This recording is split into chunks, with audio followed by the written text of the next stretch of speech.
Perhatian. Konten ini mengandung konsep esensi ilahiyah yang membutuhkan aspek pemahaman mendalam, yang kemungkinan hanya dapat diakses dengan keterbukaan hati dan pikiran, untuk mencapai tingkat pencerahan dan kesadaran yang lebih tinggi.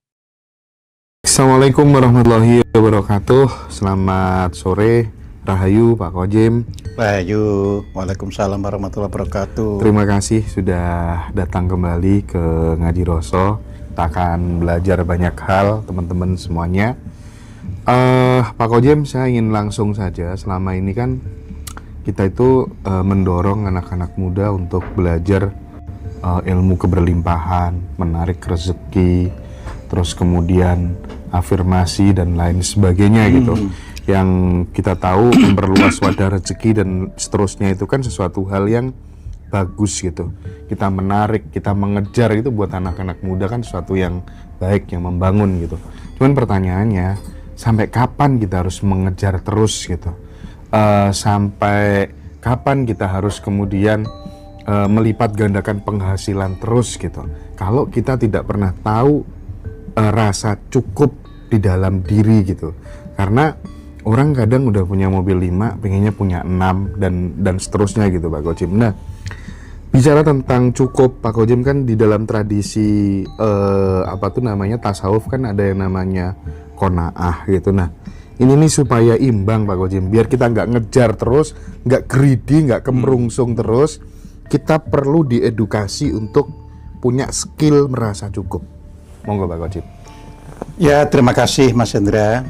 Jadi begini ya, tentu di dalam kehidupan itu merupakan proses pertumbuhan.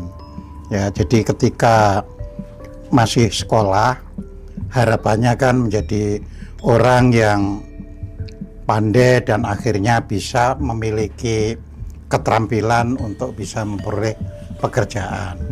Cuma yang harus menjadi perhatian itu bukan langsung sampai kapannya, itu kita nggak pernah akan bisa membatasi.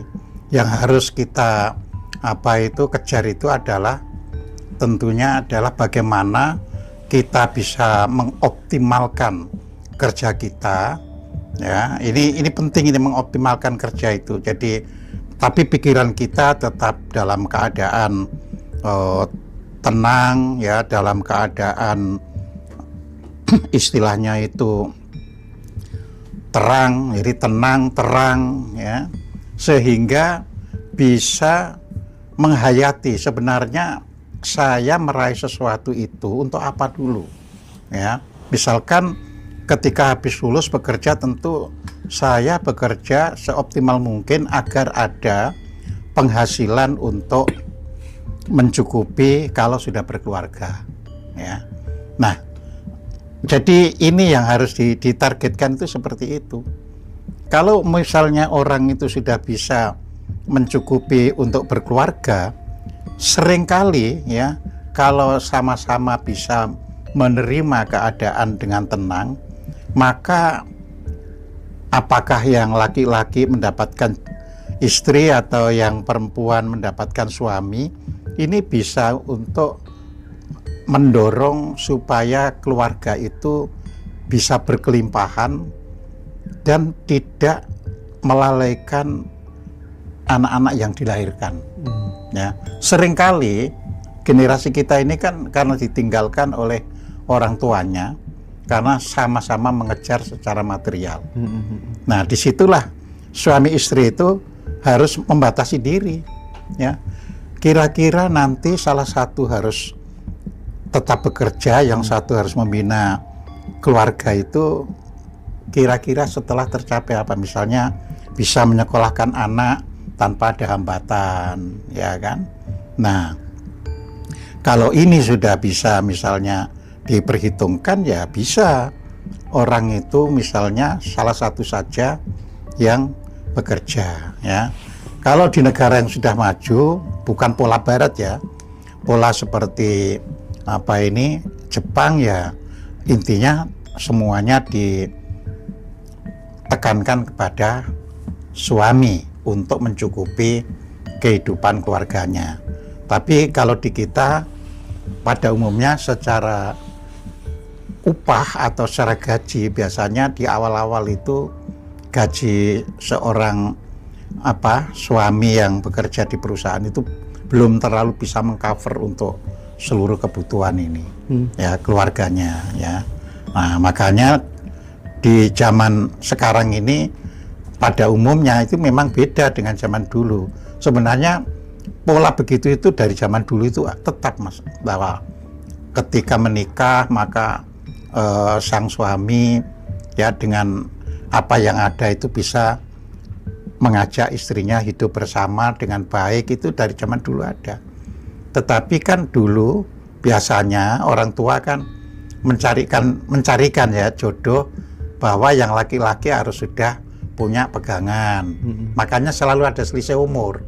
Biasanya yang perempuan umur 20, terus yang laki-laki sudah 26, sehingga sudah ada pegangan. Tapi sekarang kan nggak bisa begitu, karena begitu lulus ya kan belum tentu juga dapat pekerjaan. Makanya biasanya kedua belah pihak itu berusaha untuk ya sudah kita mencari pekerja masing-masing, lalu mulai menghitung bagaimana untuk bisa membatasi nyekolahkan anak itu, ya. Dan disinilah tidak boleh sepenuhnya menyerahkan misalnya kepada babysitter atau kepada istilahnya itu pembantu rumah tangga atau ART, asisten rumah tangga, tidak boleh sepenuhnya. Jadi kalau kita amati generasi sekarang yang istilahnya itu hidup di dalam kondisi kesulitan karena kurang adanya perhatian dari orang tuanya. Nah, untuk ini Pak, yang kita khawatirkan kan pada saat kemudian kita terus mengejar terus-menerus, kita nggak tahu batas, karena yang kita pengenkan adalah keberlimpahan. Sementara ada konsep yang penting cukup, mau beli mobil cukup, mau beli rumah cukup, gitu kan. Kalau kita bandingkan dengan nenek moyang kita dulu kan, ya mereka ibaratnya tuh kita tuh sekarang punya lebih banyak gitu ketimbang leluhur-leluhur kita dulu gitu Pak Kojem. Baik itu hiburan, makanan, pakaian, kendaraan dan lain sebagainya gitu. Nah, orang sekarang tuh punya banyak tapi jarang bisa merasa cukup, itu jadi masalah. Nah, gimana secara spiritual nih caranya menangani hal kayak gini, gimana solusinya? Ya, jadi ini kan berarti ada salah persepsi kan, Mas. Sebenarnya dari zaman dulu ya orang ada batasan cukup itu dari zaman dulu, ya. Misalnya loh, kan sekarang ini harus ada hiburan. Iya, dari zaman dulu kan karena kondisi alamnya tidak menuntut itu, sehingga dia bisa ngukur. Nah, begitu pula misalnya generasi-generasi yang baby boomer ya, yang lahir tahun 50-an. Ini kan muncul kan pembangunan di negara ini. Ya, banyak hiburan dan sebagainya. Sekarang ini kan ketika masuk generasi milenial terus ke generasi Gen Z, ini kan transisi, ya. Jadi kita nggak bisa lagi generasi yang muda berpikiran harus ada mobil, harus ada tidak. Karena ini akan terjadi perubahan yang mana nanti jalan itu akan kosong, ya. Sekarang saja ya, hari ini yaitu bulan Mei tahun 2026 itu yang namanya tempat-tempat hiburan malam hampir sudah tidak seperti zaman dulu lagi, ya, sekarang ini, ya. Dari gemebiarnya malam itu dibandingkan era tahun 80 sampai 2010 sampai turun zamannya ya, Pak, ya? Turun ya? Iya, sekarang turun. Turun, gemerlapnya turun. Gemerlapnya gitu ya? turun, ya. Karena kan dengan adanya sekarang ini kalau kita amati, mereka larinya ke plafon medsos. Oke. Ya. Tidur habis tidur, itu sudah medsos, sehingga tidak lagi seperti zaman dulu pergi ke tempat-tempat hiburan malam, ya. Kalau kita juga ngamati restoran-restoran malam misalnya hari ini, ya, itu tidak sepadat di waktu-waktu yang lalu, ya. Jadi anak-anak muda malah di restoran-restoran itu mencari yang ada wifi-nya, pada bawa komputer semuanya, ya. Jadi seperti itu. Jadi ini yang harus dipahami. Jadi perubahan ke depan itu adalah perubahan, istilahnya itu upaya ada di jalan, ada di tempat lain itu menjadi berkurang, ya. Mengapa? Ya karena dengan adanya sistem komunikasi yang bagus lewat, apakah itu lewat media sosial atau berbagai cara, ini sudah bisa diatasi. Jadi ketemu face to face, kalau nggak betul-betul penting, ya kan, itu sudah ditidakkan. Sekarang kan ngomong sama teman aja, HP-nya sudah pakai video, ya kan. Kalau ada beberapa teman juga bisa menggunakan video satu kelompok yang bicara. Ya, jadi ini yang harus disadari. Jadi bagaimana yang penting itu, ya, bekerja secara real, bisa menghasilkan tentunya produk-produk yang didorong untuk berpikir cerdas, menghasilkan produk yang sifatnya itu aplikatif pada zamannya. Ya, contoh misalnya kita ambil, kita kan baru melihat istilahnya perang ketika terjadinya Amerika Israel perang lawan Iran, ya, yang tidak diantisipasi Amerika kan yang sederhana cuma drone, ya kan. Ternyata yang ini jutaan dolar, yang ini ribuan dolar, ya kan.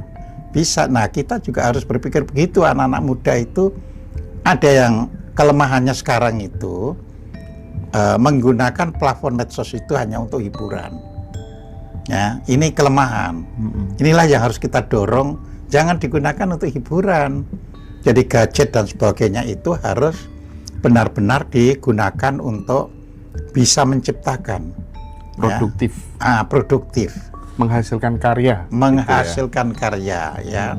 Misalnya pandai membuat seperti zaman komik, tahu kan komik dulu kan harus lewat buku, dibuka per halaman. Tapi sekarang kan bisa komik misalnya dirancang menggunakan lewat video atau lewat TikTok dan berseri. Nah, itu kan produktif. Ya, jadi dia secara pikiran bisa menuangkan apa yang ingin disajikan ke masyarakat, secara finansial dia dapatkan.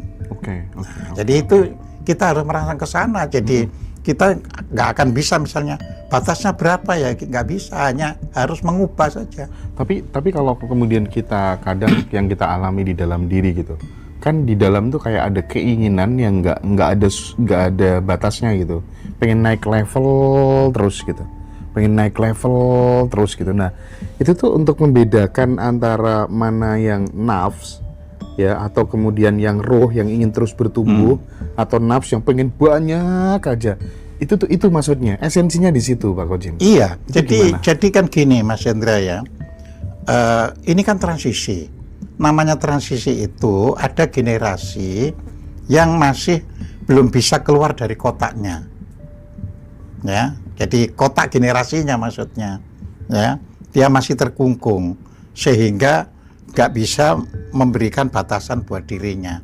Tapi kalau dia bisa melihat ke depan, ya kan, misalnya nggak jauh-jauh, bahasa misalnya sekarang ini bisa ditopang lewat terjemahan ChatGPT. Artinya kan otak manusia tidak harus menggunakan belajar bahasa ke tempat-tempat les tertentu, ya. Ya, kalau toh itu dibutuhkan hanya menjadi penunjang, bukan menjadi sesuatu yang mendasar, ya.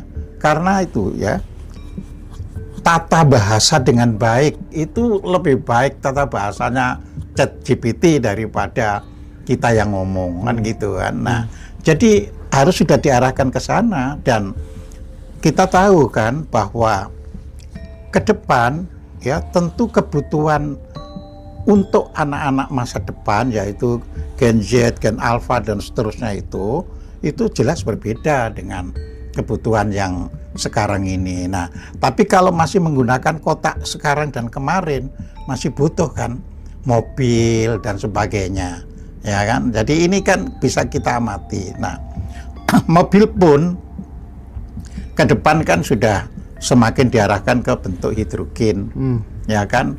Ke bentuk istilahnya itu apa itu namanya EPF, electric power vehicle, ya, yang mana tidak lagi di-charge di luar tapi di dalam. Nah, itu dikembangkan Jepang ya? Iya, nah ini kan dikembangkan Jepang, tapi kan itu juga peluang buat kita. Kenapa anak-anak muda tidak mencoba mempelajari itu sehingga nanti bisa berkarya yang disuguhkan kepada ya pemerintah. Jadi kita dorong pemerintahnya juga melihat ya, perkembangan anak-anak muda. Jadi jadi ini tidak bisa dari sisi kita yang anak-anak ya terus lepas dari kondisi negara. Ya, jadi kita harus melihat bahwa nanti ya kan orang sekarang saja orang jual beli sudah online. Ya, itu fakta. Ya, makanya tidak heran kalau kita melihat ya, supermarket itu sepi, ya. Karena lebih banyak yang ini, yang apa ini, kalau barang itu tidak berkaitan dengan busuk, tidak berkaitan dengan sesuatu yang apa ini bisa rusak, ya sudah lewat online, ya, ke salah satu apa itu supermarket langsung diantar dan apa itu harganya jadinya menjadi lebih murah. Iya. Daripada datang langsung. Pak Kojem, saya pengen coba masuk ke ranah yang lebih konkret gini. Karena yang jadi masalah itu nggak usah gengsi atau hampir semua orang lah ya. Ketika kemudian dia itu mengejar kekayaan, dia kan sering kehilangan waktu. Terus kemudian nggak bisa menikmati hidup. Banyak yang kayak gitu. Nah, yang ingin kita minta saran nasihat secara real kepada Pak Kojem adalah bagaimana sih caranya supaya kemudian di sela-sela kita mengejar itu kita tahu jeda, tahu cukup sehingga kita benar-benar bisa menikmati kehidupan ini gitu. Itu kan skill kan. Nah, itu gimana, Pak? Iya, itu tadi. Jadi pertama melihat lingkungan dulu kan, Mas. Setelah itu baru ke sisi kita. Ya kan? Jadi sisi kita ini kita tahu kan bahwa makan juga ada batasnya. Jadi diukur sebenarnya makan yang bergizi sehat itu habis berapa sih? Kan itu dulu. Terus saya kalau misalnya berumah tangga untuk saat ini kebutuhan rumah tangga itu berapa kan diukur. Jadi kalau orang bisa mengukur ya kan apa yang diperlukan. Terus dia juga bekerja itu untuk bisa memenuhi apa yang diperlukan, yang bisa dirancang sekarang ya ke depan akan membatasi.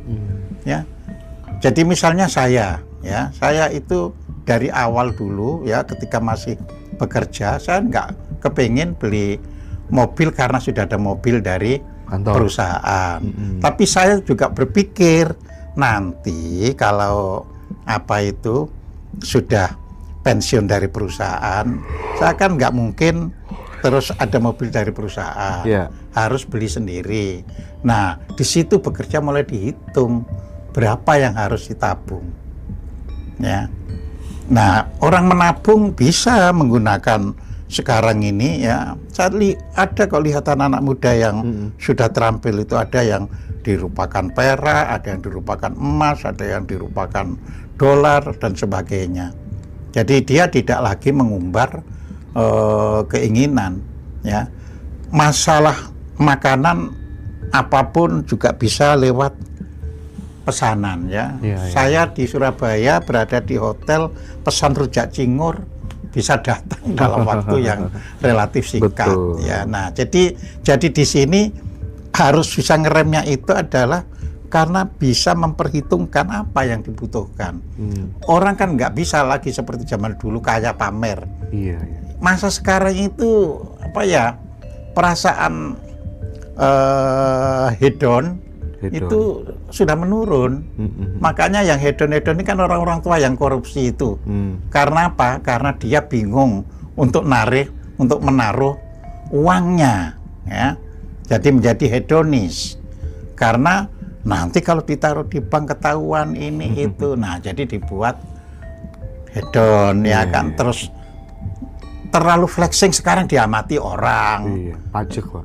Apanya? Pajak. Nah, pajak dan sebagainya. Nah, di sini generasi muda harus kita ajarkan lihat perubahan. Kalau perubahan ternyata flexing membebani, hedon malah membebani, ya harus direm ya, sehingga bekerja keras untuk mendapatkan uang itu untuk juga bisa mengcover kebutuhan kedepannya. Jadi bukan sekarang ini sudah tidak zamannya lagi. Pameranu itu ada masanya, sudah bukan. Orang-orang kayak Pak Yusuf Hamka kayak gitu justru meneladankan kesederhanaan. Iya. Dengan caranya berpakaian. Betul. Jadi itu yang harus kita ajarkan itu kepada terutama generasi muda, ya. Jadi usaha keras untuk mendapatkan secara finansial untuk mendapatkan suatu penghasilan, tapi diukur untuk kebutuhannya. Sehingga sekarang kan tidak ada lagi seperti zaman dulu. Saya ini punya teman ya, itu prinsipnya sudah begini. Buat apa saya kerja keras ya kan untuk dapatkan uang banyak-banyak beli rumah gede. Nanti ongkos untuk membersihkan dan sebagainya itu kalau pensiun katanya itu menjadi susah. Terus? Ya, jadi dia bagaimana bisa mendapatkan rumah mungil ya setelah pensiun itu tidak menyusahkan dirinya. Jadi ini cara-cara. Nah, sekarang dia juga hanya bagaimana bekerja untuk mencukupi kehidupannya, jadi istilahnya itu makan, ya kan, nyandang itu dipenuhi, terus pendidikan anak-anak bisa di-cover. Tapi dia sudah tidak lagi membayangkan beli rumah ukuran besar. Itu tuh kesadaran orang emang berbeda-beda ya soal itu tuh pilihan gitu ya Pak Gojim. Pilihan, tapi itu kondisi, Mas. Jadi kondisi sosial kalau nanti kita coba ya kita lihat di masyarakat apa ini, misalnya kalau kita lihat di Amerika, memang Amerika kan rumah itu buat gede-gede, tapi di sana kan itu tujuannya kan karena dia itu sebagai negara adikuasa, jadi itu menunjukkan kehebatan anunya gitu kan. Ya, jadi ada yang apa itu biar diakui dan dilihat. Bisa kalau diakui negara superpower gitu ya. Betul. Cuma bagi negara-negara yang sudah mulai bisa menikmati kemakmuran tanpa harus show gitu, ya rumahnya menjadi sederhana. Kalau kita berkaca misalnya ya hidup sederhana kayak gitu, tapi kemudian batinnya bahagia kan, Pak Gojim kan pasti punya banyak referensi kan. Even wali-wali dulu seperti Siti Jenar, Sunan Kalijogo, mereka kan hidupnya kan yang jelas sederhana Pak Gojim. Tapi kan batinnya kan penuh keberlimpahan gitu, batinnya kan kaya gitu. Nah, sementara kita kadang ya kalau nggak bisa ngerem gitu ya, numpuk terus gitu ya. Itu gimana kalau kita belajar dari leluhur-leluhur kita lah, kita orang Nusantara. Iya, jadi leluhur itu kan sebagai cerminan. Tapi kan leluhur dulu ya kan bisa hidup begitu kan juga karena kondisi alamnya ya kan. Tapi kita bisa menarik bukan dengan cara kok bisa ya leluhur dulu itu bisa, bukan. Tapi bagaimana kita bisa menyikapi sekarang itu tadi. Jadi batin sama usaha keras itu harus tetap dalam kesadaran. Ya. Imbang. Kesadaran. Jadi maksudnya itu begini ya. Orang bekerja keras itu kan harus datang dari kesadaran. Ya. Tapi namanya sadar kan tahu kan kalau saya terlalu memforsir saya nanti sakit. Jadi dari kesadaran itu. Nah, terus harus sadar bahwa materi apapun yang kita peroleh itu sebenarnya ya kalau era sekarang kan sudah dapat dikatakan tidak dilihat orang. Ya, orang seperti negara maju lah. Kalau kita lihat coba itu perempuan-perempuan yang jalan-jalan di New York di itu apa itu anting-antingnya cuma sederhana.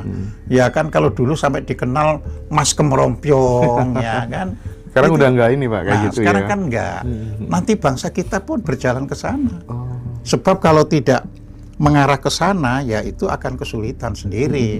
Ya, jadi yang diperlukan adalah bagaimana membangun kehidupan secara, misalnya pertaniannya menjadi bagus, ya kan, terus lingkungan hidupnya menjadi bagus. Terus tadi saya sudah katakan kan, nanti apa-apa sudah pakai drone, apanya yang dipamerkan? Iya. Ya, itu yang harus diantisipasi oleh lumrahnya memang sudah kayak gitu. Betul. Gitu ya. Ini yang harus diantisipasi oleh generasi muda. Jadi nanti drone itu semakin banyak, ya kan? Kan kalau sekarang itu kita online ya, ini kan masih diantar pakai motor, ya kan? Nah, nanti kan bisa turun itu, ya, pakai drone saja. Iya. Nah, pakai mobil terbang. pakai drone kan, ya, diantar langsung, ya. Nah, dengan cara itu kos lebih murah. Terus orang kan ingin memanfaatkan waktunya, kan sudah tidak ada lagi. Yuk kita kemana gitu, ya. Nah, sekarang saja sudah kehidupan kita sekarang itu praktis impersonal loh dalam sehari-hari itu. Orang cuma baca HP, kayak saya ini lagi podcast ya kan, dan nanti juga dinikmati sambil pegang HP. Sambil pegang HP ya kan. Kan juga kalau toh numpang juga nggak bisa lagi di bis bareng-bareng terus juga nggak bisa. Jadi ini pola perubahan itu yang harus kita pahami. Gitu. Pada saat kita sudah mencapai sesuatu target dan lain sebagainya, kadang kan yang jadi persoalan itu meskipun kita sudah diajari untuk terus bersyukur, praktek bersyukur, tapi terkadang bersyukur itu hanya menjadi formalitas saja gitu Pak. Ada yang berhenti hanya di tingkatan lidah aja, belum sampai benar-benar turun ke dada gitu, hingga dijawantahkan dalam laku keseharian. Bagaimana tuh membedakan konteks syukur yang memang hanya sebatas ucapan, sampai yang benar-benar sudah merembes ke dalam dada dan tingkah laku sehari-hari, sehingga kita udah nggak lagi greedy lagi gitu.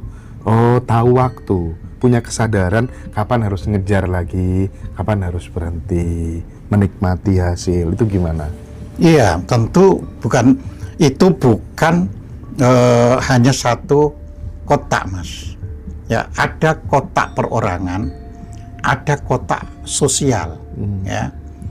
Dan terus berikutnya ada kotak negara. Ini harus terancang bareng, ya.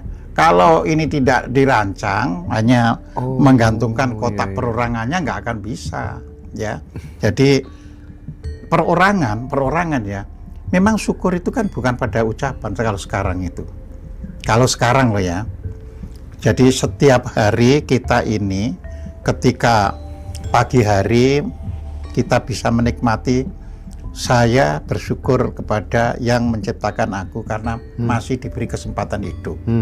Itu kan syukur. Ya, terus menenangkan diri lagi, lalu mengafirmasi bahwa saya akan melakukan sesuatu yang terbaik, bukan hanya untuk diriku, tetapi juga untuk orang lain dan lingkungan kami. Ya, nah ini kan nanti terbuka. Jadi istilahnya di dalam diri manusia itu ada yang namanya nur, ada cahaya.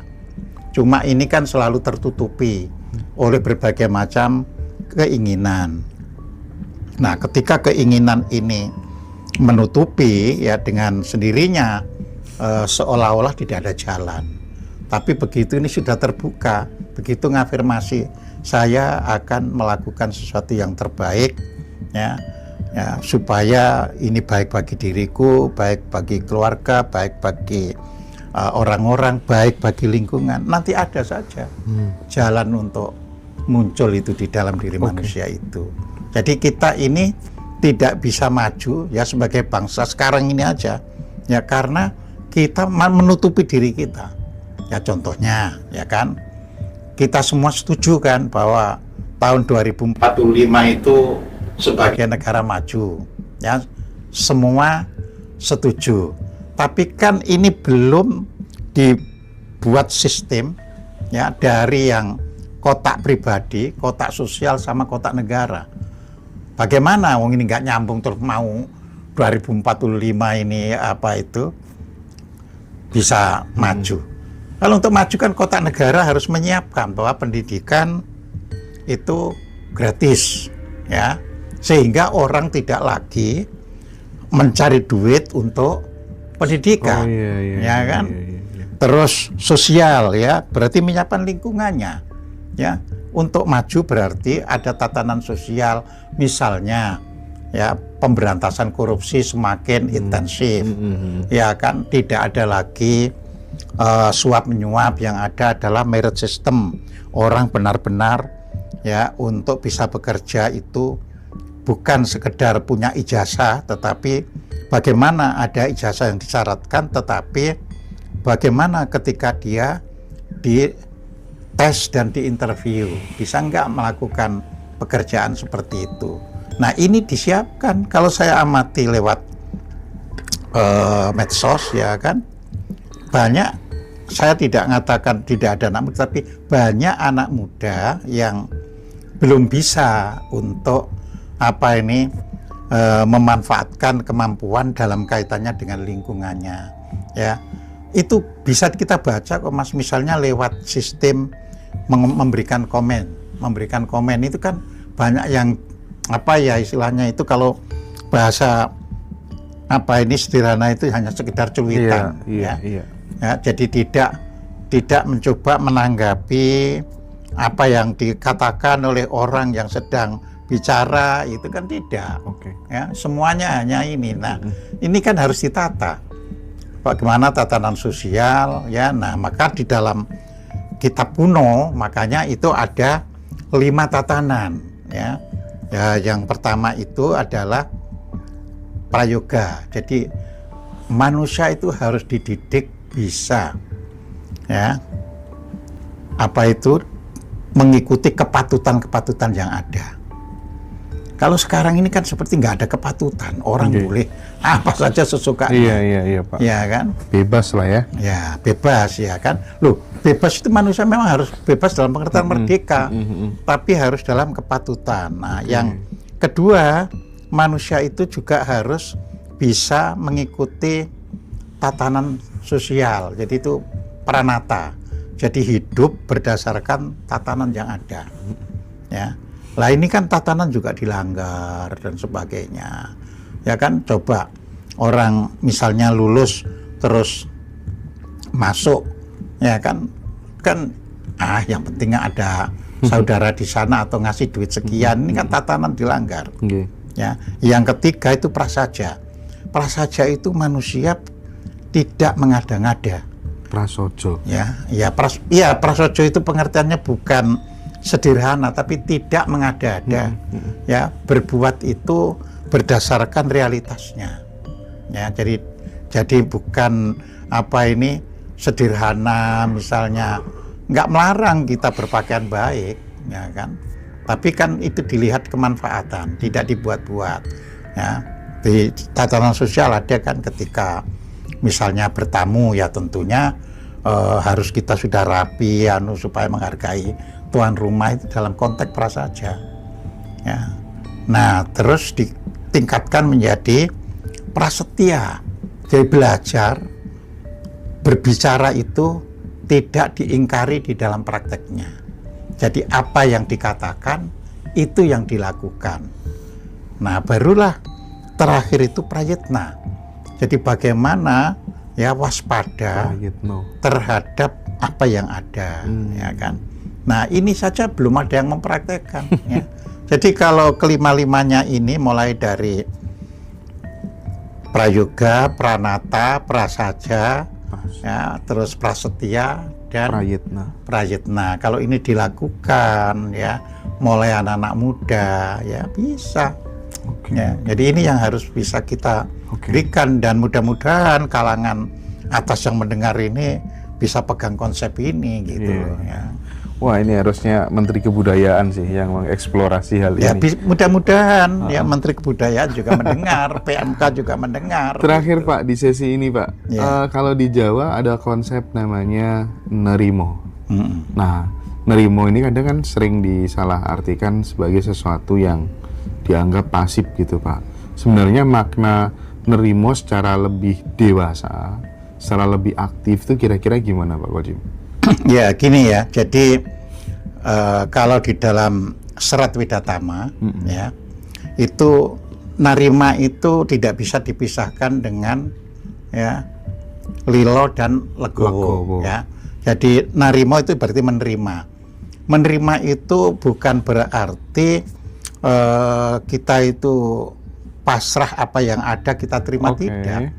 Iya, ya berjuang, ia bekerja dengan benar, ia ulet, ya, ia bekerja keras, tetapi ya kan, kalau usahanya itu ya sudah dilakukan dengan baik, tapi masih tidak menguntungkan, ya, dia bisa nerima, sehingga hatinya itu menjadi baik.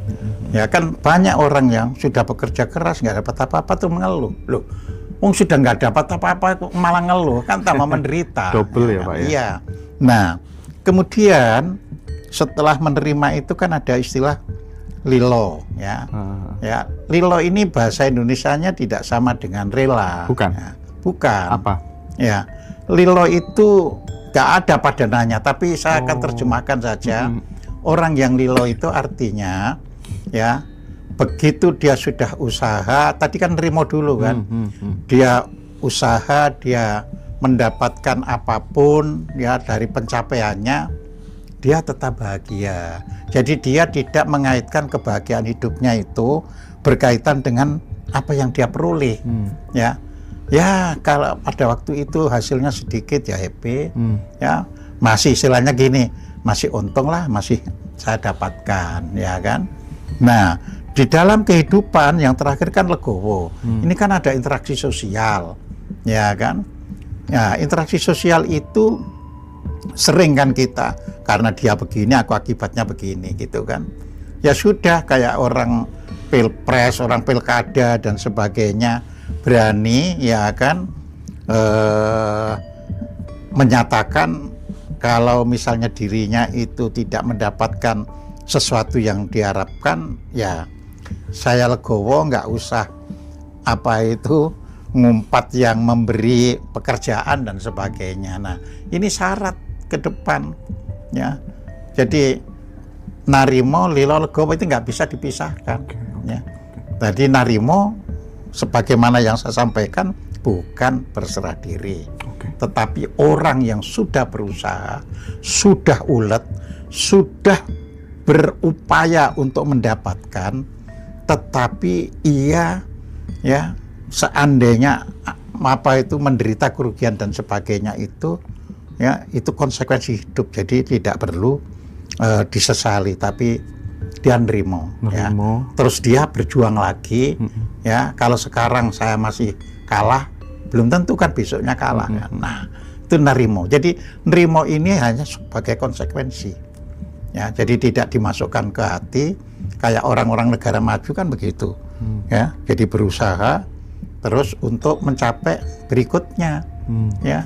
Dalam perjalanannya ini kan memang berat kan, tadi sudah nerimo tapi masih berusaha, ya, berusaha mencapai untuk memperoleh sesuatu, itu kan bersusah payah, tapi dia tetap harus bahagia.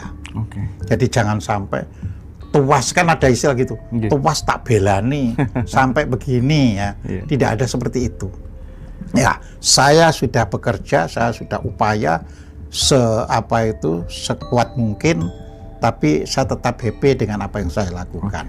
Jadi melakukannya ini happy gitu loh, ya, tidak ada ini. Nah, nanti pada result akhirnya legowo apapun yang ini kepada result akhirnya. Luar biasa sekali. Jadi nggak bisa dipisahkan antara nerimo, lilo dan legowo, teman-teman semuanya. Oke, luar biasa sekali pemaparan Pak Kojim. Matur suwun Pak di segmen ini.